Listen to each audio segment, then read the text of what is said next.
अस्सलाम वालेकुम dear students. मैं उम्मीद करता हूँ कि आप लोग खैरियत से होंगे। आज का जो हमारा टॉपिक है वो है इंटरनल ऑडिटिंग। और इंटरनल ऑडिटिंग के अंदर हम एक जो सेगमेंट कर रहे हैं वो है outsourcing of internal audit function या इंटरनल ऑडिट डिपार्टमेंट। सबसे पहले तो आप लोगों को ये पता होना चाहिए, ये मालूम होना चाहिए कि आउटसोर्सिंग की जो एग्जैक्टली डेफिनेशन है वो क्या है, इसका मीनिंग क्या है। So let me tell you that outsourcing is a process of purchasing key functions from the open market, or we can say the purchasing of key function of internal audit from the open market or outside source. Audit firms जो आजकल होती हैं, particularly the larger ones, are increasingly offering their services as internal audit department as their part of their portfolio. So इसमें मैं आप लोगों के साथ एक स्लाइड शेयर कर देता हूँ. In common with other areas of the company's operations, that directors may consider that outsourcing the internal audit functions represents better value than an in-house provision. मतलब आजकल जो कॉन्सेप्ट है वो ये है कि आप जो है बजाय इसके कि लोगों को परमानेंटली हायर करें अपने डिपार्टमेंट के अंदर और एक बिल्ट इन जो है उसको इंटरनल ऑडिट फंक्शन हो, बजाय इसके कि आप उनको मंथली या सालाना रेगुलर बेसिस पे उनको सैलरी दें, तो बेहतर ये होता है कि आप जो है इंटरनल ऑडिट की जॉब के लिए किसी भी फर्म को हायर कर लें, because you hire that particular firm for a certain period of time. आपको पूरा साल उनको सैलरीज नहीं देनी होती, तो ये आपकी जो है ना कॉस्ट रिडक्शन का बायस बनती है. The local government authorities are always under particular pressure to ensure that all their services represent the best value, and this may prompt them to decide to adopt a competitive tender approach. आप जब भी internal audit का function outsource करेंगे, आपको इसके लिए particularly जो है ओपन कंपटीशन के थ्रू आपने मार्केट से फर्म्स को लेना होता है. और ओपन कंपटीशन कब होता है? जब आप इसके लिए टेंडर के थ्रू जो बिड्स कॉल करते हैं. अब हम ये देख लेते हैं कि अगर हम आउटसोर्सिंग करते हैं इंटरनल ऑडिट फंक्शन की, तो इसके हमें कौन से जो बेनिफिट्स हो सकते हैं, कौन से एडवांटेजेस हो सकते हैं, या कौन से डिसएडवांटेजेस हो सकते हैं, या इसके शॉर्टकमिंग्स हो सकती हैं. तो सबसे पहले हम डिस्कस कर लेते हैं कि जो एडवांटेजेस होते हैं वो क्या होते हैं. Greater focus on cost and efficiency of the internal audit function. अब देखें कि फॉर एग्जांपल अगर हमारे पास एक बिल्ट इन फंक्शन है इसका इंटरनल ऑडिट डिपार्टमेंट का हमारे पास हमारे ऑर्गेनाइजेशन के अंदर, मे बी कि अगर उसके अंदर 8 to 10 पीपल हैं, तो 8 to 10 पीपल आर हायर्ड से, इवन अगर वो कॉन्ट्रैक्ट पे अपॉइंटमेंट है तब भी, अगर वो रेगुलर अपॉइंटमेंट है तब भी आपने उनको पूरा साल आपने उनको सैलरी देनी है, वेदर उनका इंटरनल ऑडिट की कोई जॉब या असाइनमेंट इन प्रोग्रेस है या नहीं है. ऑन दी अदर हैंड अगर हम इसको करते हैं से कि अगर इसको हम आउटसोर्स कर देते हैं, तो जब हम उनको एक टारगेट देते हैं, उनको टाइम बजट देते हैं कि आपने 1 महीने के अंदर अंदर ये जो है अपने अपना इंटरनल ऑडिट का जो असाइनमेंट है इसको कंप्लीट करना है. अब उसकी जो है उसका स्कोप ऑफ वर्क क्या होगा, वो तो हमने अब से अर्लियर लेक्चर में हमने डिस्कस कर लिया था कि इसे के साथ उसने कुछ स्पेशल इन्वेस्टिगेशन करनी है या क्या काम करना है. तो अगर एक तरफ आप 12 मंथ की सैलरी दे रहे हैं और दूसरी तरफ आप 1 महीने के अंदर जॉब कंप्लीट कर रहे हैं फ्रॉम आउटसोर्सिंग, तो आप खुद इसमें देख सकते हैं कि कौन सा जो हमारे लिए फंक्शन होगा.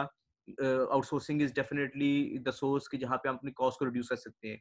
स्टाफ में be drawn from a broader range of expertise. जब आप ओपन कंपटीशन में जाएंगे, मार्केट में जाएंगे, तो आपको मुख्तलिफ जो फील्ड्स होंगी जिसकी आपको रिक्विजिट स्किल्स चाहिए, इधर इट इज फ्रॉम द किसी भी फील्ड से हो, इंजीनियरिंग की फील्ड से हो, आपको अगर आपको ऑडिट की फील्ड से हो, अगर आपको टैक्स की फील्ड से हो, अगर आपको कंसल्टेंसी की फील्ड से हो, आपको जिस फील्ड में भी आपको रेलेवेंट स्किल चाहिए होती है, आपको एक आपके पास ब्रॉडर रेंज होती है, आप उसमें से सिलेक्ट कर सकते हैं for the purpose of your function, internal function.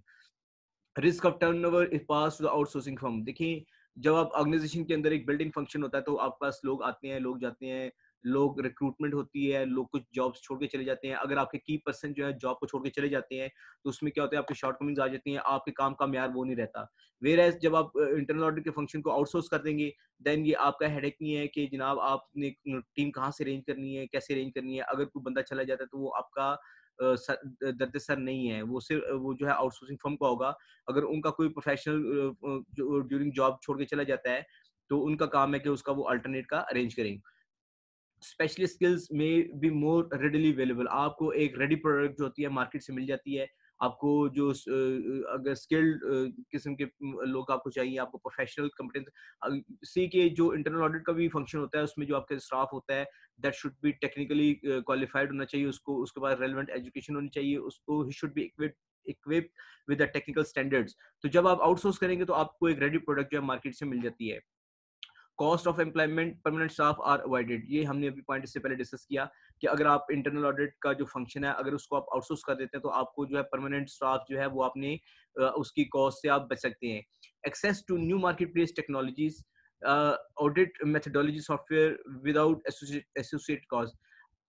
Built in function के अंदर आपके पास जो आपने रिक्रूटमेंट कर ली है, ऐसे कि अगर आपने आज किया तो मे बी कि वो नेक्स्ट 10 ईयर्स तक आपके पास वही लोग रहेंगे, उनके पास मजीद कोई अगर वो अपनी एजुकेशन को इम्प्रूव नहीं करते तो वो मार्केट के अंदर जो मेथडोलॉजीज हैं, ऑडिट की मेथडोलॉजीज हैं, उनके साथ दे मे और मे नॉट बी इक्विप्ड। लेकिन अगर आप इंटरनल ऑडिट का फंक्शन आउटसोर्स करते हैं तो वो डेफिनेटली आपके पास जो ब्रॉडर रेंज में से आपको जो स्किल्ड आप लोगों को आप हायर करेंगे तो definitely they would be able to meet the new methodologies of audit, reduced management time in administrating and in-house department। जब आप एक अपने इदारे के अंदर बिल्ट इन आपके पास इंटरनल ऑडिट होगा तो मैनेजमेंट को उसके लिए टाइम देना पड़ेगा, मैनेजमेंट को उसको लुक आफ्टर करना पड़ेगा, मे बी कि उसको एक हायर फर्म जो होगी ऑडिट कमेटी उसके जो फंक्शंस हैं उसको ओवरसी करी होगी। सो अगर आप आउटसोर्स कर देते हैं उसके फंक्शंस को तो फिर तो ये मतलब टाइम जो है आपका सारा बच जाता है, मैनेजमेंट का टाइम इसमें बच जाता है।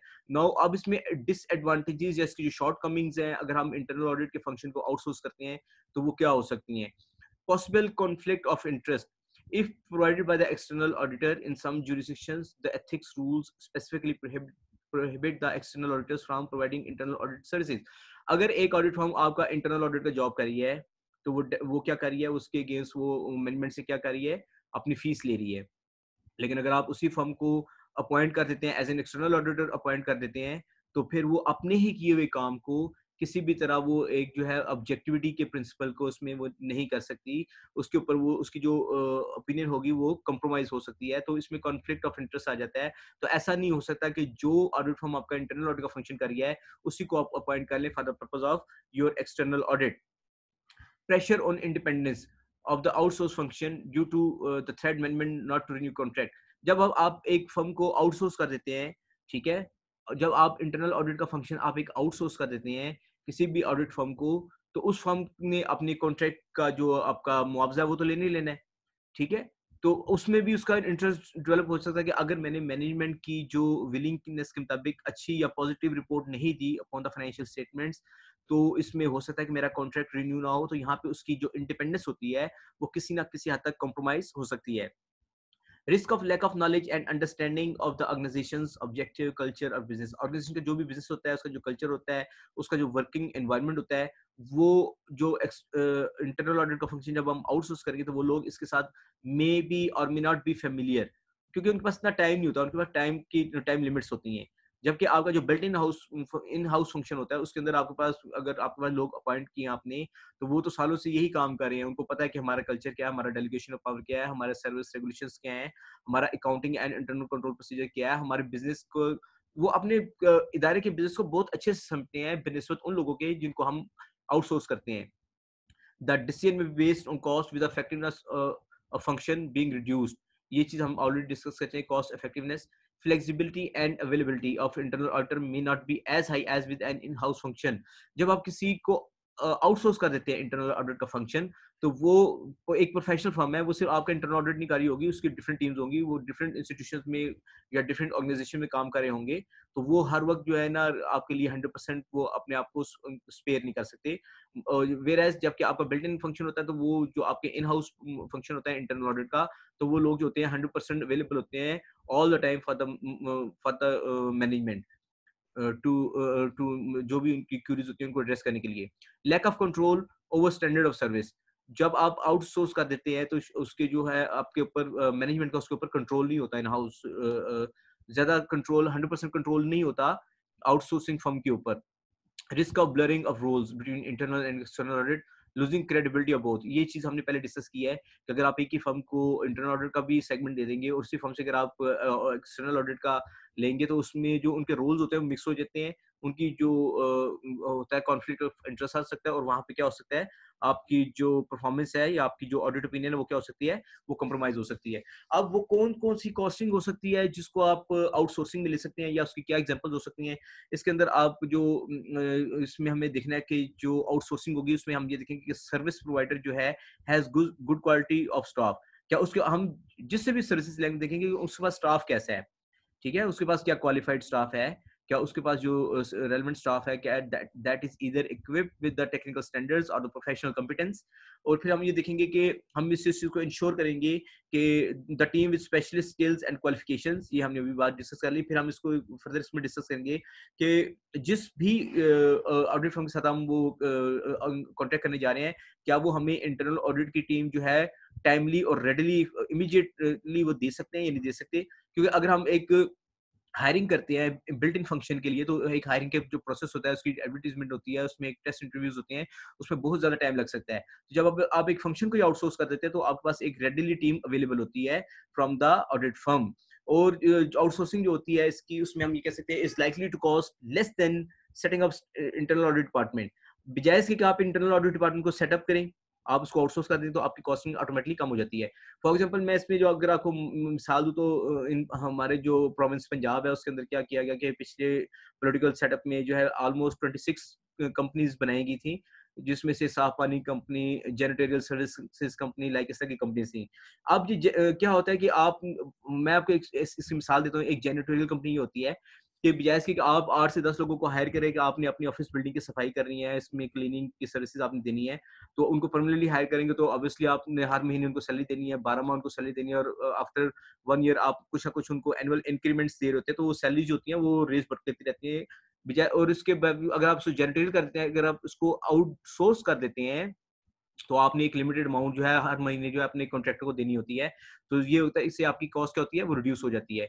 अब वो कौन सी कॉस्टिंग हो सकती है जो कि होती, तो हम बाहर से लेते हैं, इदारे के बाहर से, लेकिन but they are not outsourcing the things like this. Cost of recruiting staff, देखिए दो किस्म के सर्विस प्रोवाइडर होते हैं, एक आपको रिक्रूट करके दे रहे होते हैं, एचआर कंसल्टेंट्स होते हैं, एक आपको रिक्रूटमेंट करके दे रहे होते हैं, और दूसरे ये होते हैं कि अपने पास से बंदे दे रहे होते हैं। The people who are making recruitment for your organisation, that is not outsourcing. सही है। उसके बाद सेकंड ये होता है कि अगर हमने किसी फर्म को हायर किया, तो वो अपना स्टाफ दे रहा है कि और उनका स्टाफ आएगा, हमारा जॉब कंप्लीट करेगा, चला जाएगा, दैट इज आउटसोर्सिंग। लेकिन अगर वो एचआर कंसल्टेंट हमारे इदारे के लिए प्रॉपर रिक्रूटमेंट कर रहा है फॉर बिल्डिंग फंक्शन, तो वो कभी भी आउटसोर्सिंग में चीजें नहीं आएंगी। ठीक है ना। कुछ इदारे होते हैं अपना टेस्ट इंटरव्यू खुद कंडक्ट करवाते हैं, that is built in function होता है। और कुछ इदारे जो होते हैं, जो देखा गया है कि हमारे कंट्री के अंदर, वो क्या करते हैं कि वो एनटीएस के थ्रू रिक्रूटमेंट कर लेते हैं, वो और बहुत सारे चैनल इस तरह के जिसके थ्रू रिक्रूटमेंट कर लेते हैं। तो recruitment is something else, that is not outsourcing.